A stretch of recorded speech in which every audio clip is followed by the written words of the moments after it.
Alhamdulillah nahmaduhu wa nasta'inuhu wa nastaghfiruh wa na'udzu billahi min shururi anfusina min sayyiati a'malina asyhadu an la ilaha illallah wahdahu la syarikalah wa asyhadu anna muhammadan abduhu wa rasuluhu alladzi la nabiyya wa la rasula ba'dah sallallahu wa sallama alaihi wa ala alihi wa sahbihi wa man tabi'ahum bi ihsan amma ba'd. Hadis-hadis yang akan kita bahas ini bagian akhir dari sifat sholat atau praktik sholat. Tema-temanya seputar wirid ba'da sholat.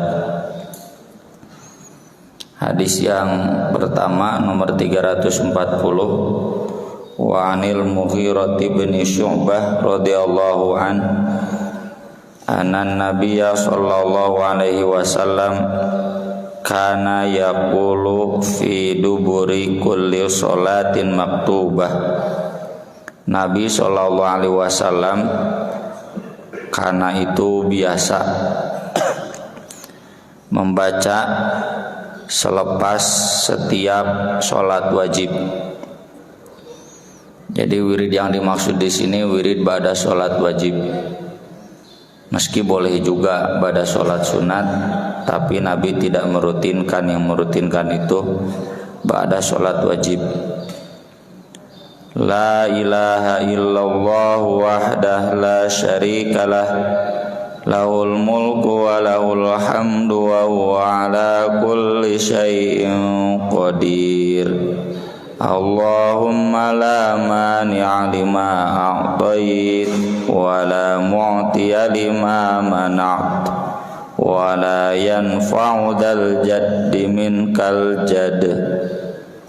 Tidak ada Tuhan selain Allah yang esa, tidak ada sekutu baginya, tidak ada tandingan, tidak ada serikat, tidak ada teman bagi Allah. Allah hanya satu-satunya. Lahul mulku, hanya miliknya semua kerajaan, walahul hamdu, dan hanya miliknya semua pujian. Wa huwa ala kulli syai'in qadir, dan dia atas segala sesuatu maha berkuasa. Allahumma ya Allah, la mani'a lima a'tait, tidak ada yang bisa menghalangi apa yang kau beri. Wala mu'tiya lima mana'at, tidak ada yang bisa memberi apa yang kau halangi. Wala yanfa'u dzal jaddi minkal jadd, dan tidak bermanfaat bagi orang yang memiliki kemuliaan di dunia. Al-jaddu itu kemuliaan di dunia, bisa jabatan, kekayaan, kepintaran, kesehatan. Minka, di hadapan kamu, al-jaddu kemuliaannya, kedudukannya, kekayaannya, apapun yang sifatnya titel-titel duniawi. Hadis-hadis yang kita bahas ini wirid versi Al-Hafidh Ibnu Hajar dalam Bulughul Maram, dan tentu para ulama sepakat ya, kepakaran hadis dan fikih Ibnu Hajar itu bukan kitab Bulughul Maram patokannya, ini mah hanya ringkasan. Kitab hadis terbaik saat ini, sampai saat ini, dan kemungkinan nggak ada lagi, itu adalah Fathul Bari. Kitab hadis dalam artian kitab pengkajian hadis. Kalau kitab hadis dalam pengertian kodifikasi hadis, pembukuan hadis, ya Sahih Bukhari.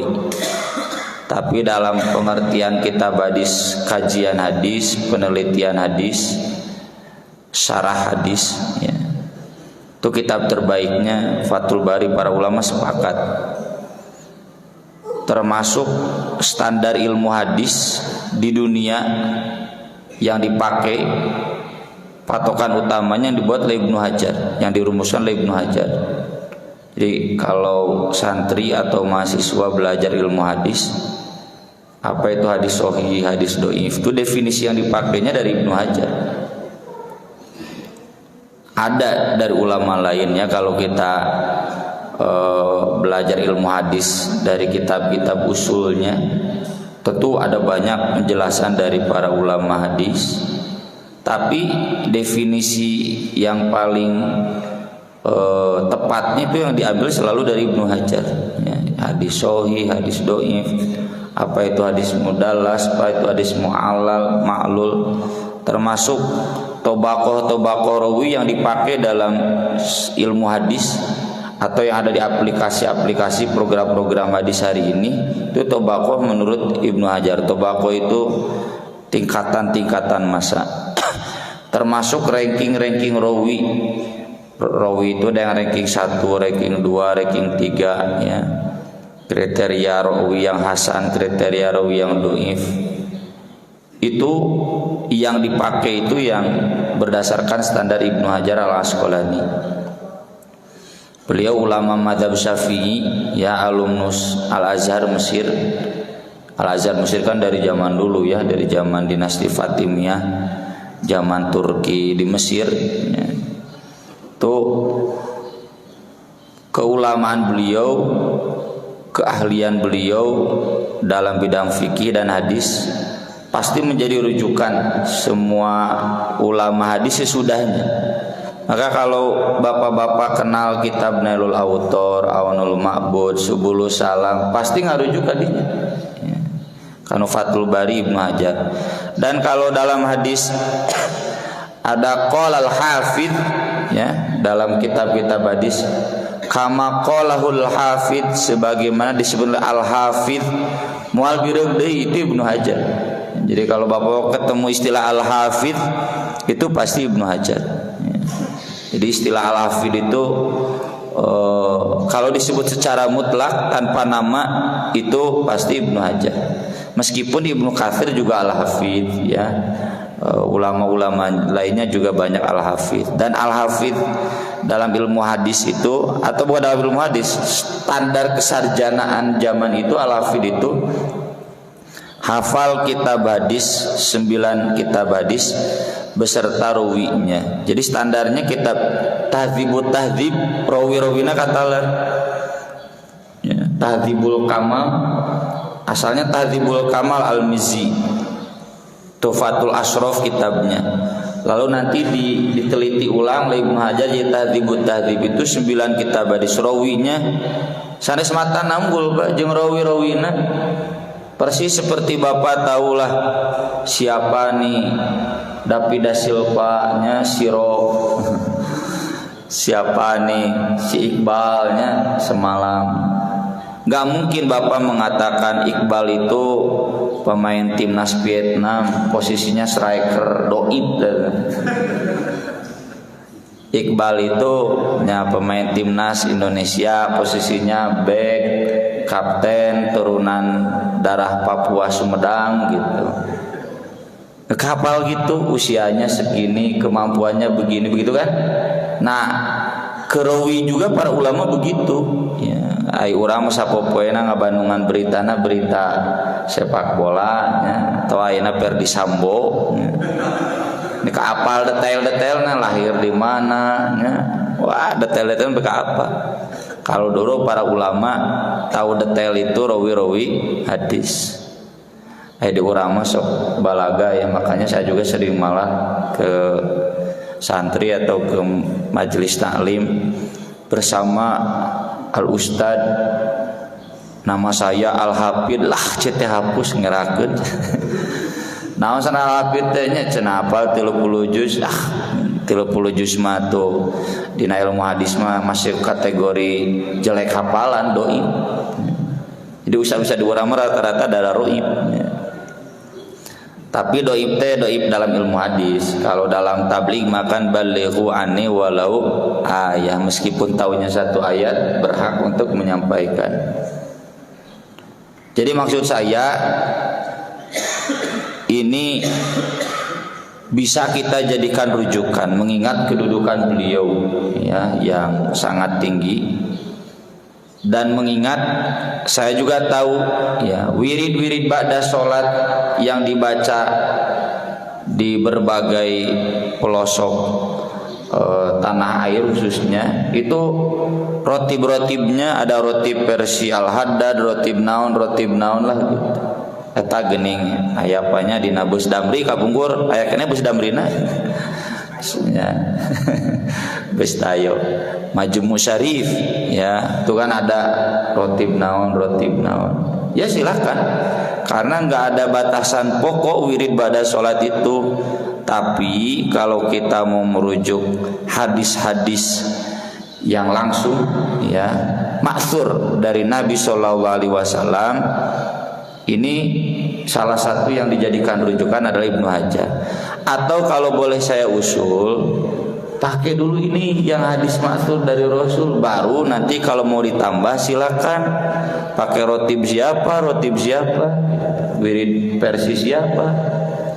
Soalnya sayang kalau kita hafal rotib wirid versi Syekh Anu anu ti Nabi nanti gitu. Sayang. Jadi kita dahulukan ya dari Nabi. Termasuk ini menunjukkannya. Jadi Ibnu Hajar itu ini kalau saya telusuri riwayatnya, dalam riwayat lain itu fi ithri itu langsung sesudah salam baca ini ya, la ilaha illallah wahdah la syarikalah lahul mulku wa lahul hamdu wa huwa ala kulli syai'in qadir. Allahumma la mani'a lima a'tait wa la mu'tiya lima mana' wa la yanfa'u dal jaddi minkal jadd. Hafal banyak kabar. Dan saya pribadi ya yang masih muda, yang masih nafsunya gede, ini harus selalu berusaha menghayati wirid ini, karena kita seringkali putus asa dengan sesuatu yang kita tidak peroleh. Padahal di sini Allah mengajarkan apa yang kita dapatkan itu yang Allah berikan, yang tidak kita dapatkan Allah tidak menghendaki kita mendapatkannya. Sebaliknya, kenapa kita iri sama yang lain, lebih kaya, lebih pinter, lebih terkenal jabatannya? Kan itu Allah sudah memberinya segitu. Allah memberi ke dia dan tidak memberi ke kita. Kalau Allah sudah menghendaki memberi ke dia, nggak ada yang bisa menghalangi. Kumaha we oge. Tapi kemudian Nabi mengajarkan mau kekayaan, jabatan, apapun ya. Pak Jokowi hareupeun Allah mah eueuh nanaonan. Wala yanfa'u dzal jaddi minkal jadd. Orang yang lebih kaya dari kita enggak ngaruh. Yang penting itu adalah sejauh mana iman dan amal soleh kita. Fastabiqul khairat. Mungkin ya mereka sekarang lebih gagah dibanding kita. Wah, kayak di akhirat mah kudu urang nu leuwih gagah. Nih bagi saya pribadi, tapi da jigana mah sami bapak ge gara keneh nafsunya. Bapak ibu juga masih gede nafsu banyak, semakin tua kan di hadis juga semakin gede nafsu teh. Nah, ini penting ya untuk selalu disadari. Kenapa kita marah, jengkel melihat orang lain lebih maju? Karena ada diberi aku Allah gitu. Sedangkan kita tidak. Ini wirid tingkat tinggi menurut saya. Kemudian hadis berikutnya dari Sa'ad bin Abi Waqqas radhiyallahu anna Rasulullah sallallahu alaihi wasallam kana yata'awadzu bihinna dubura kulli shalah. Nabi selalu berlindung dengan kalimat-kalimat ini di setiap akhir sholat. Allahumma inni a'udzubika minal bukhl wa a'udzubika minal jubn wa a'udzubika min an uradda ila ardalil umur wa a'udzubika min fitnatid dunya wa a'udzubika min adzabil qabr. Ini hadis-hadis ini di beda waktu, artinya Nabi kadang atau umumnya baca ini, tapi bukan berarti wajib ya. Harus kalau tidak baca ini kemudian pahala sholatnya hilang, enggak. Ini kebiasaannya, itu kan berarti tidak boleh. Bahkan Nabi kan pernah tidak wirid. Beres sholat asar tiba-tiba Nabi keluar ke belakang lagi, bukan ke rumah Aisyah. Kemudian pas Nabi datang lagi, para sahabatnya arahnya ngecena Nabi itu wiridan gitu. Kata Nabi, kamu heran dengan aku? Aku tadi baru saja ingat ada sodakoh, titipan sodakoh yang ada di rumahku dan belum dibagikan. Aku tidak mau menangguhkannya sebelum maghrib ya, atau sampai maghrib. Makanya aku menyuruhkan untuk dibagikan. Jadi kalau ada sesuatu yang mendesak, boleh ditinggalkan wirid itu. Tapi kembali ke dalil umum, man raghiba an sunnati falaisa minni. Siapa yang benci sunnahku maka bukan dari umatku. Jadi meninggalkan wirid sesekali boleh, tedoraka da sunat. Tapi kalau selalu nya siga jamaah Jumatan tanya beres salam buru-buru kalaluan. Boro-boro salat sunat wiridan oge henteu. Nah, kalau memang selalu seperti itu berarti falaisa minni, bukan umat Nabi. Kalau sering mah, ya Allah, sungguh aku berlindung kepadamu dari bakhil. Berat untuk bersodakoh ya, berat untuk mengeluarkan harta. Makanya rumus dermawan itu jangan ada hati di harta, dah nanti juga diganti. Kalau kita masih ada hati di harta, itu menang capeknya bekerja 1 bulan, anu. Kalau masih aya lebar kanu harta, ya maka itu sifat bakhil. Orang yang dermawan tuh geus teu aya lebar deui piragi harta, nanti juga diganti. Kan ciri orang bertakwa itu yaj'al lahu makhraja wa yarzuqhu min haitsu la yahtasib. Tapi kalau bapak yahtasib wae jama'a malau wa addadah.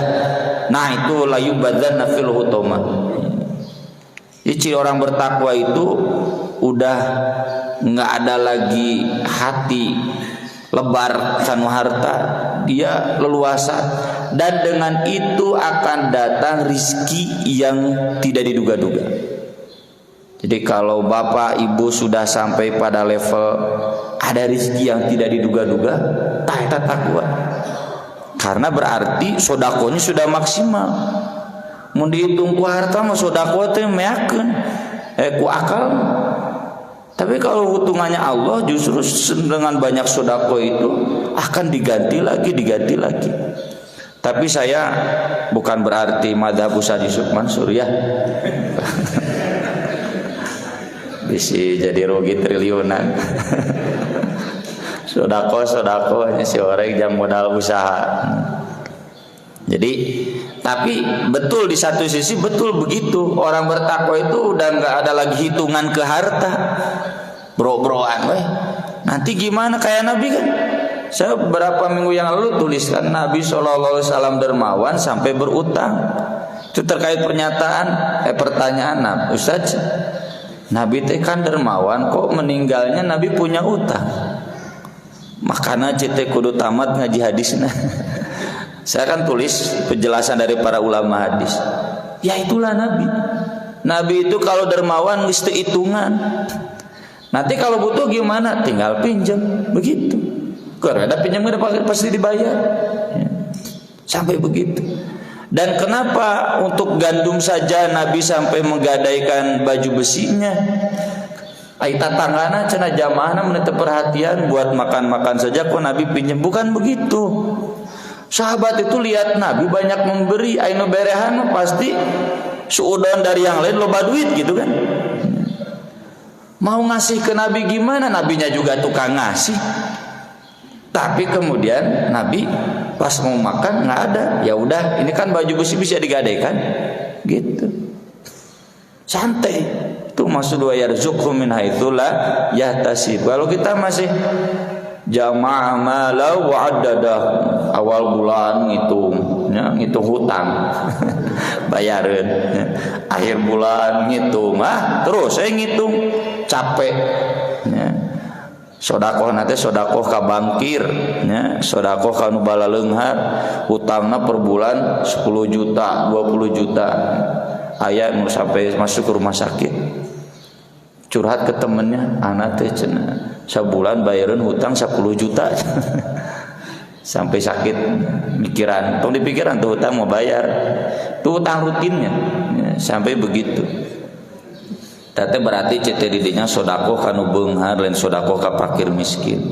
Coba sodakohnya kepada fakir miskin, sabar dulu, udah ada baru beli daripada enak nginjem heula. Oke, terus jadi sodakoh kan, air riba teh sama dengan sodakoh kanu beunghar, bukan sodakoh ka fakir miskin. Itu bakhil. Wa a'udzu bika minal jubni, pengecut. Pengecut itu enggak mau berjihad. Jadi giliran jihad dia banyak takut, banyak pertimbangan.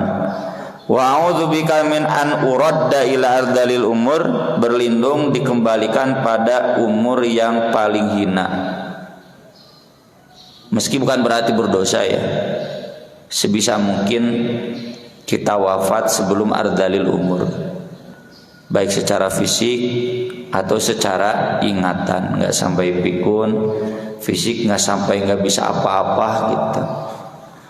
Tapi bukan berarti berdosa.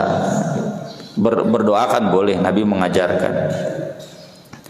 Wa a'udzubika min fitnatid dunya, dari fitnah dunia. Fitnah dunia dalam riwayat lain fitnatil faqri, fitnah miskin, fitnatil ghina, fitnah kaya. Kaya juga jadi fitnah kan, jadi ujian. Miskin juga jadi ujian. Komo nu lieur mah nya beungharnya miskin. Nu tadi teh beunghar banyak harta, banyak bayareun, ya. Dengan standar hidup yang semakin tinggi, jadi semakin besar pengeluaran. Itu kata Nabi bukan gina.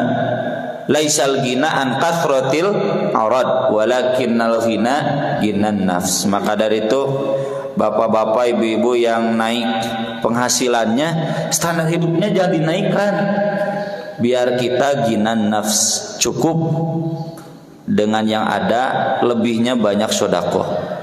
Daripada ina pancek pembantuna, ya, pembantu si Rapi Ahmad, kata siapa bapak kaya, utangnya banyak. Jadi balaleunghar teh si orang utangna gedenya jiga Cina we. Cina, Amerika, negara kaya padahal paling besar utangnya. Resesi kan. Wa a'udzubika min adzabil qabr, dan aku berlindung kepadamu dari siksa kubur. Kemudian dari Thauban radhiyallahu an qala kana Rasulullah sallallahu alaihi wasallam idan sarafa min salatihi, Rasulullah sallallahu alaihi wasallam apabila selesai dari salatnya istaghfarallah thalathan, istighfar kepada Allah 3 kali. Bisa astagfirullah, astagfirullah, astagfirullah, boleh astagfirullahal adzim, astagfirullahal adzim, atau mau ditambah astagfirullahalladzi la ilaha illa huwal hayyul qayyum wa atubu ilaihi. Silakan, karena kalimatnya mutlak, intinya istighfar, kalimat istighfar. Nya anu sederhana we nya urang mah astagfirullah, astagfirullah, astagfirullah 3 kali. Wa qala Allahumma antas salam wa minkas salam tabarakta ya dzal jalali wal ikram. Ya Allah, Engkaulah maha keselamatan, dari Engkaulah semua keselamatan, maha berkah, wahai yang maha memiliki keagungan dan kemuliaan. Ini memuji Allah itu kan, menyebut Asmaul Husna itu akan mendatangkan anugerah sesuai namanya. Jadi kalau kita sebut Allahumma antas salam wa minkas salam, ini kalimat berita, maksudnya permohonan. Kita memohon keselamatan dari Allah, kita memohon keberkahan dari Allah. Kemudian dari Abu Hurairah radhiyallahu an, dari Rasulullah sallallahu alaihi wasallam, Man sabbahallah dubura kulli sholat salatan wa salasin. Siapa yang bertasbih kepada Allah setiap akhir sholat 33. Subhanallah, subhanallah, subhanallah ya. Wa hamidallah salatan wa salasin. Bertahmid kepada Allah 33 kali. Alhamdulillah, alhamdulillah dan seterusnya. Wa kabbarallah salatan wa salasin. Bertakbir kepada Allah 33 kali. Allahu akbar dan seterusnya. Fatil katis'un wa tis'un. Itu adalah 99. Wa qala tamamal mi'ah. Dan ia membaca sebagai penyempurna 100-nya, la ilaha illallah wahdah la syarikalah lahul mulku wa lahul hamdu wa huwa ala kulli syai'in qadir. Ghufirat khotoyahu, akan diampuni dosa-dosanya, walau kanat mithla zabadil bahr, meskipun sebanyak buih di lautan. Ada lagi yang lain. Siapa yang membaca la ilaha illallah wahdah la syarikalah lahul mulku wa lahul hamdu wa huwa ala kulli syai'in qadir mi'ata marrah, 100 kali, itu akan dihapus dosanya meski sebanyak buih di lautan. Dalam riwayat lain di sini disebutkan wa fi riwayatin ukhra at-takbir arba'un wa thalathun. Takbirnya 34. Subhanallah 33, alhamdulillah 33, Allahu akbar 34 100. Atau tadi subhanallah 33, alhamdulillah 33, Allahu akbar 33, 100-nya la ilaha illallah. Ada juga la ilaha illallah wahdahu la syarikalah lahul mulku wa lahul hamdu wa huwa ala kulli syai'in qadir 100 kali. Ini riwayatnya ada. Ada lagi satu lagi. Subhanallah wa bihamdi, subhanallah wa bihamdi, subhanallah wa bihamdi 100 kali juga. Ini diampuni, sama redaksinya dari Abu Hurairah, diampuni dosanya meski sebanyak buih di lautan. Begitu redaksi. Jadi ini pilihan. Silakan bapak-bapak pilih. Cuma memang yang wirid la ilaha illallah saja 100 kali saya belum menemukan. Cuma fikih saja. Afdolul dzikri la ilaha illallah, la ilaha illallah gitu kan. Dasar dalilnya itu utama zikir adalah la ilaha illallah. Jadi dari dalil-dalil ini ada di kitab syarah dijelaskan. Ini kan intinya 100. Lalu cenah Abdul Dzikri la ilaha illallah. Jadi sebaiknya milih yang itu 100. Cuma hemat saya tentu yang diajarkan Nabi, yang dicontohkan Nabi itu yang terbaik. Kalaupun mau zikir la ilaha illallah 100 kali, pakai tadi wahdahu la syarikalah lahul mulku wa lahul hamdu wa huwa ala kulli syai'in qadir. Siji teh 100 kali balikan. Itu yang di hadis itu adanya itu. Dan kalau ribet kan ini pilihan. Silakan mau yang tadi subhanallah 33, alhamdulillah 33, Allahu akbar 33, 100-nya la ilaha illallah. Atau subhanallah 33, alhamdulillah 33, Allahu akbar 3, Allahu akbarnya 34 100. Atau yang la ilaha illallah wahdahu la syarikalah lahul mulku wa lahul hamdu wa huwa ala kulli syai'in qadir 100 ada. Ada juga yang subhanallah wa bihamdi subhanallah 100 ada. Ini semuanya wirid-wirid yang bisa dibaca di akhir sholat yang dijanjikan penghapus dosa. Kemudian dari Mu'adz bin Jabal, Rasulullah SAW bersabda kepadanya, usika ya Mu'adz, aku wasiat untukmu hai Mu'adz, la tada'anna dubura kulli sholat, jangan pernah meninggalkan di akhir setiap sholat antakul, kamu berdoa Allahumma a'inni ala dzikrika wa syukrika wa husni ibadatik. Ya Allah, bantulah aku untuk senantiasa mampu berzikir kepadamu, syukur kepadamu, dan selalu baik ibadah kepadamu. Ya, ini penting doa ini karena diwasiatkan untuk tidak ditinggalkan. Nah, yang kadang aneh kok ini nggak ada di wirid-wirid yang tadi saya sebutkan itu. Padahal ini jelas hadisnya sahih ya, sanadnya juga kuat.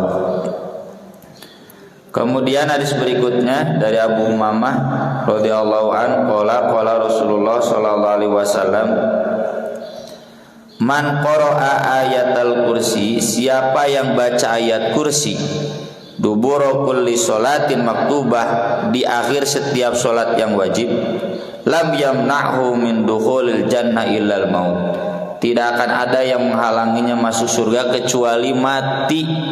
Maksudnya kalau sudah mati pasti masuk surga gitu. Yang baca rutin tiap beres sholat wajib ayat kursi. Sahih ini hadisnya. Dalam riwayat Tabrani ada tambahan wa qul huwallahu ahad. Ya. Dan dalam riwayat Abu Dawud ada tambahan al-mu'awwidzat. Al-mu'awwidzat, Imam Ibnu Hajar menjelaskan dalam kitab syarahnya, kulhu falak binas, ya. Al-Ikhlas, Al-Falak dan An-Nas. Ini dibaca di akhir sholat. Jadi ayat kursi, Qul huwallah, Al-Falak dan An-Nas. Di guru-guru kami di Bandung banyak yang tidak mengajarkan. Tapi kalau di Garut tuh ditempel, ya, bapak-bapak pernah ke Garut, tukang ade atau tukang touring, ditempel badag pakai figura, ini ada. Sempat juga tuh ada guru dari Bandung, nah cenah kieu riwayat ti saha, tah ieu heureuna ngajina teu anggeus. Padahal ada riwayatnya. Jadi bacanya berapa kali? 1 kali, kecuali di pagi dan petang. Pagi itu mau sholat subuh, sholat duha. Petang itu mau sholat asar, maghrib, isya atau sebelum tidur. Itu ada riwayat yang kulhu palak binasnya 3 kali.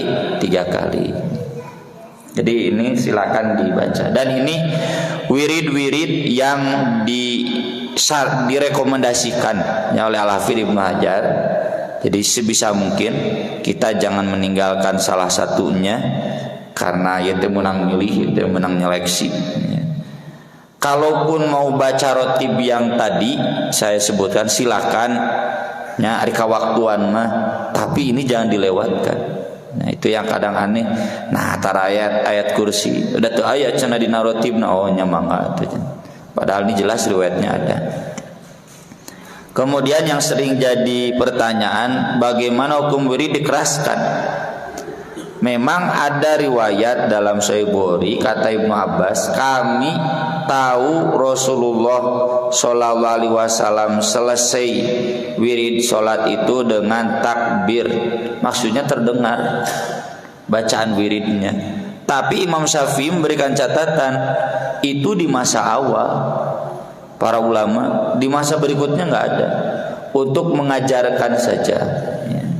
Wirid dikeraskan tuh untuk mengajarkan. Dan teman-teman kita di mazhab yang berbeda wiridna sulit tarikeun, kalau ditanya nya cenah jang ngajarkeun da jamaah teh ajarkeunan selalu ya. Mun teu dikitukeun teu apal-apal, tapi nu geus apal ge anggar ditarikeun.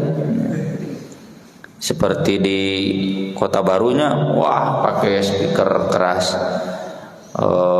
Ya itu hemat saya tidak sesuai ya dengan yang diperintahkan Al-Qur'an di surat Al-A'raf ayat 105 ya.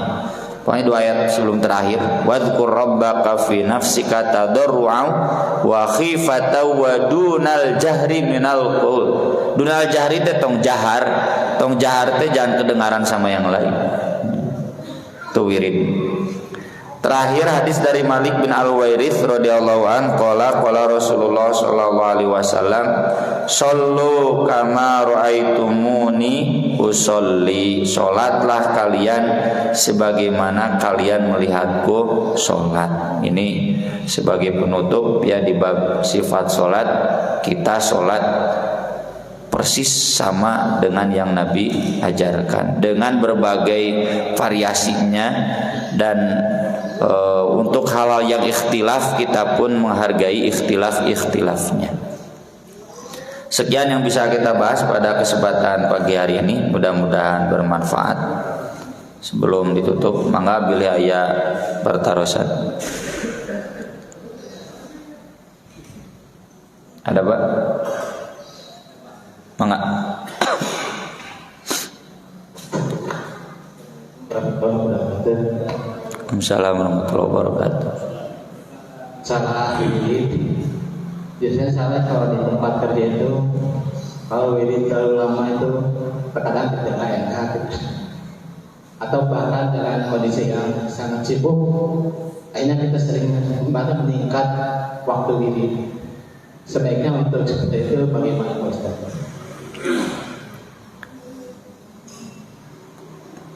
Maka dari itu sudah saja ini minimal yang direkomendasikan Ibnu Hajar, insya Allah nggak lama, nggak sampai 5 menit.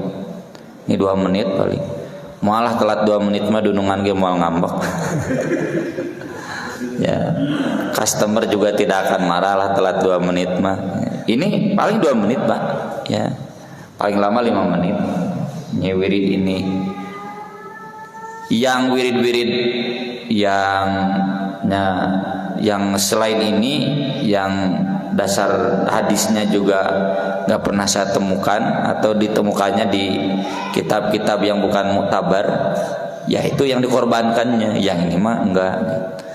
Yang tadi yang 100-nya pilihnya yang Allahu Akbar 34 kali, nah itu udah lebih ringkas ya. Tidak dosa ya, tidak dosa. Atau bapak-bapak mau wirid yang sederhana yang diajarkan di anak-anak diniyah ya, di madrasah-madrasah Persis.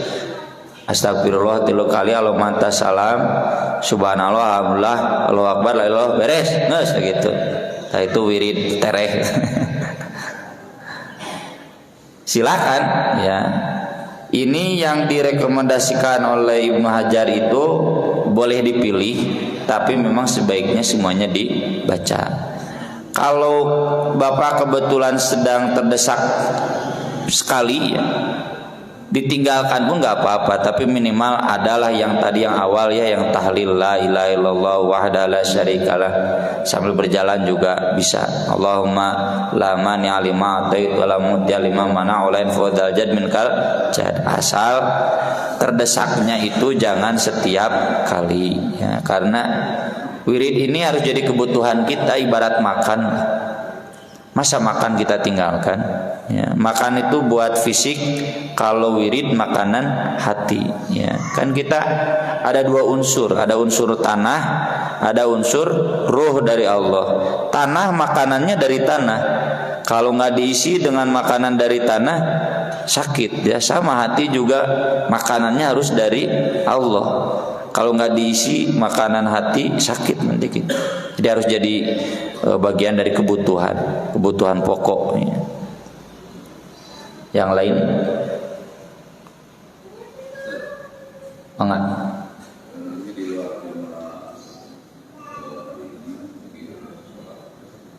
Saya biasa mendengarkan salah satu stasiun radio.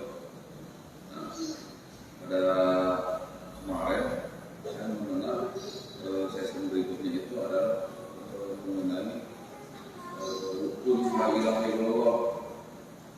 Saya kaget, memang ada rukun la ilaha illallah.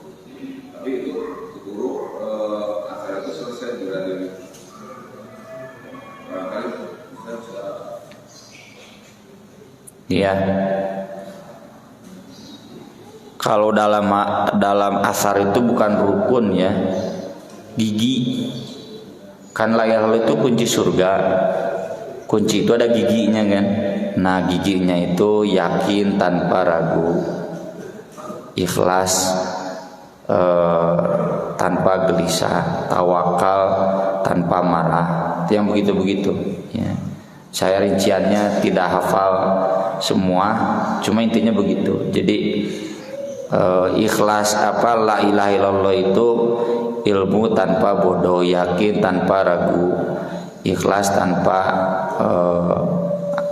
apa, tawakal gitu.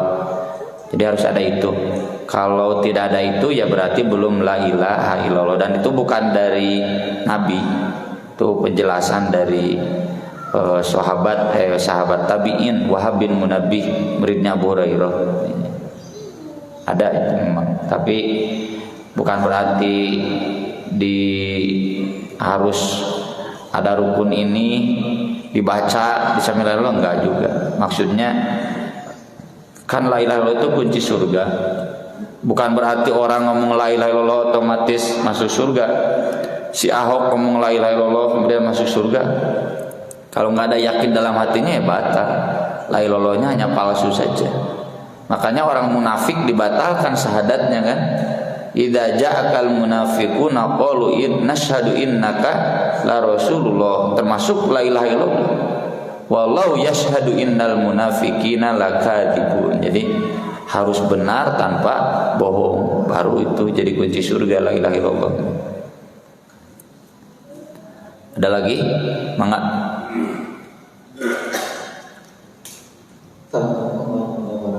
Assalamualaikum warahmatullahi wabarakatuh. Mungkin menyimpang dari sedikit tema Ustaz.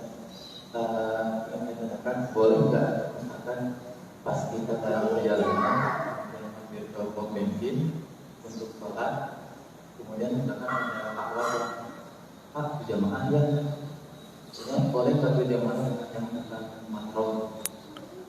Sangat boleh ya. Ibu-ibu juga bukan mahram saya ya. Boleh meskipun berdua ya. Boleh. Nabi juga kan pernah berjamaah dengan Ummu Sulaim ibunya Anas, dan hanya Anas anak kecil dalam kategori belum balik. Yang nggak boleh itu najwa. Najwa teh ngobrol rencepan, ngobrol berduaan. La yakhluwanna ahadukum bimra'atin ila ma'adhi mahramin. Jadi yang enggak boleh itu najwa, ngobrol rahasia-rahasiaan. Ini kan bukan najwa, imam munajat kepada Allah itu dibolehkan. Daya CCTV Pak, itu saksi ya. Saya juga setoran santri ya, bagian santri ahwat ke saya nggak kasihkan ke ustad-ustad lain yang lebih muda, lebih berbahaya. Cete no ahwat makan ku anak cete gitu. Itu di ruangan saya. Ustad cenah duaannya mata ke cete mau batur, teu aya bae itu cete daya saksi CCTV. CCTV-nya bisa diakseskan di HP ya. Kan daya saksi CCTV. Jadi hitung-hitung itu mahram digital itu ya. CCTV itu mahram digital. Ada lagi? Mangga. Kalau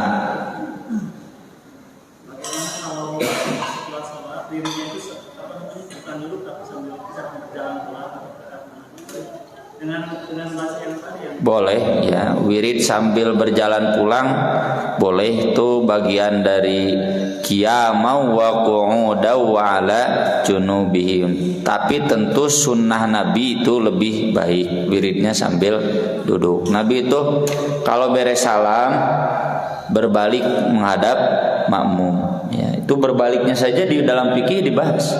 Cuma memang di sini nggak ada hadisnya ya. Berbalik ke makmum duduk wirid dan jamaah semuanya duduk wirid. Jadi kalau memang sesekali karena ada keperluan boleh ya. Atau misalkan saya pada isya ya, mau pengajian jam 8-nya langsung sholat sunat, wiridnya sesudah sholat sunat sambil di mobil di motor boleh ya. Terus sambil jalan kaki boleh. Tapi tentu tidak dirutinkan. Yang dirutinkannya sambil duduk sesuai sunnah Nabi. Cukup mungkin Pak ya? Udah jam 6, saya mau masuk kelas. Terima kasih atas perhatiannya, mudah-mudahan bermanfaat. Aqulu qouli hadza wa astaghfirullah li wa lakum. Subhanakallahumma bihamdik asyhadu an la ilaha illa anta astaghfiruka wa atubu ilaik.